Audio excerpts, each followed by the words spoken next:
Let's change track completely now. Treasury has just 2 days to put the finishing touches to government spending plans.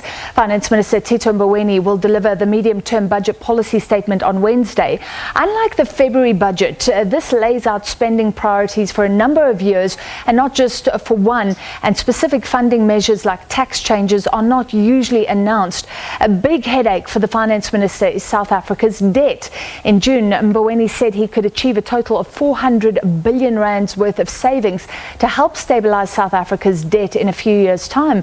But economists are questioning now if that is possible at all. Well, to discuss, we're joined by Director of the Centre for Economic Development, Duma Gqubule. Duma, thank you for being with us. There are so many needs in South Africa, and this big issue seems to be debt. So two schools of thought. One is that we need to stabilise debt before it gets us into more trouble. The other suggests why not take on more debt, because right now we have so many priorities and we have to focus on economic growth. Where do you stand? I think we have to focus on economic growth. And as I've been saying for quite a long time, we do not have a debt problem, we have a GDP growth problem. So what the situation is that over the past decade, our debt to GDP ratio has increased because the economy hasn't been growing. So what's happened with this COVID crisis, this once-in-a-century pandemic and depression, is that at the end of 2019, the world average debt to GDP ratio was 83%. At the end of this crisis, it will be 100%. So there will be an increase of 17 percentage points. Now, let's turn to South Africa. In South Africa, according to the IMF, the world average debt to GDP rate, the debt to GDP ratio at the end of December was 62.2%.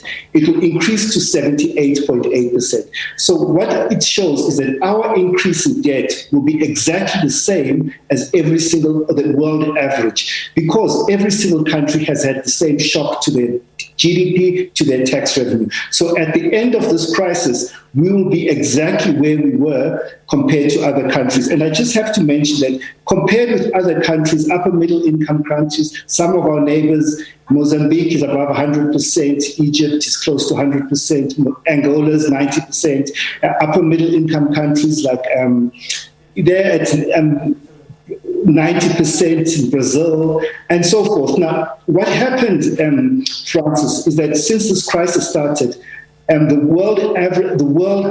in the world have put in place fiscal stimulus packages worth $12 trillion, and that is equivalent to 12% of world GDP.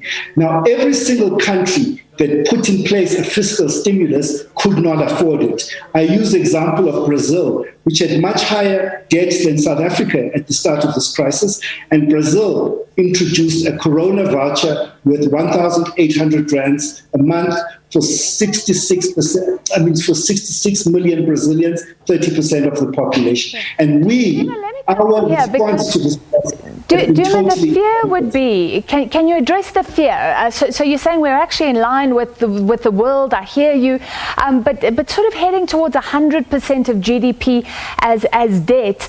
If that's okay, some would say we're heading into a very dangerous place where one day we may not be able to service that debt, we may not be able to pay the people we owe, we may have to go with a begging bowl to the likes of IMF, and then you give up your right as a country to make your own policies. Is that all overblown?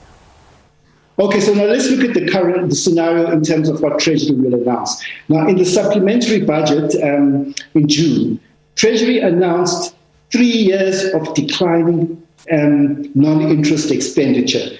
This year, it will be about 0.3 to 0.5% in the midst of the worst depression in a century. Our government spending, non-interest spending will decline. And then it will continue for the next 2 years. So what we're going to see is 3 years of declining GDP. So even if Treasury achieves those so-called savings, the debt to GDP ratio will go up, even with those cuts, because by cutting spending, you must remember that a national budget doesn't operate like a household. When government cuts spending, GDP declines, so the debt to GDP ratio automatically increases. So what I'm saying, if you're faced with two choices, invest in the economy, grow you see, with the national budget, according to the IMF, if you borrow to invest in infrastructure, every rand that you invest, every dollar that you invest in infrastructure, you get back 2.7 rands. So that is the benefits to the country, and people mustn't look at it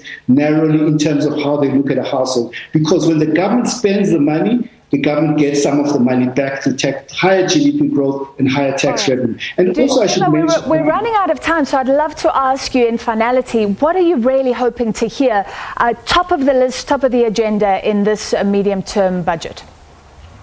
What I'm hoping to hear and what will happen is two separate things. I think what you're going to see is more cuts from the finance minister to finance increased bailouts to state-owned companies, and that's all we're going to see. And if you look, nothing is going to change from what was announced in the supplementary budget in June. The only thing is going to change is the allocations to SAA and other state-owned companies, and maybe additional allocations towards the employment stimulus.